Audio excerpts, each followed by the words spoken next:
Maka dengan mengucapkan alhamdulillahirabbil alamin, rapat paripurna DPRK Aceh Besar dengan agenda pengucapan sumpah atau janji anggota DPRK Aceh Besar masa jabatan tahun 2019-2024 dengan resmi kami tutup.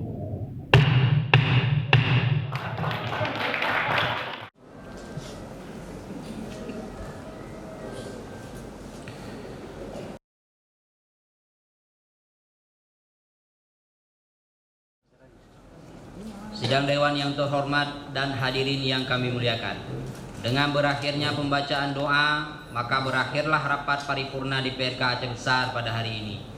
Maka dengan mengucapkan alhamdulillahirabbil alamin, rapat paripurna DPRK Aceh Besar dengan agenda pengucapan sumpah janji anggota DPRK Aceh Besar masa jabatan tahun 2019-2024 dengan resmi kami tutup.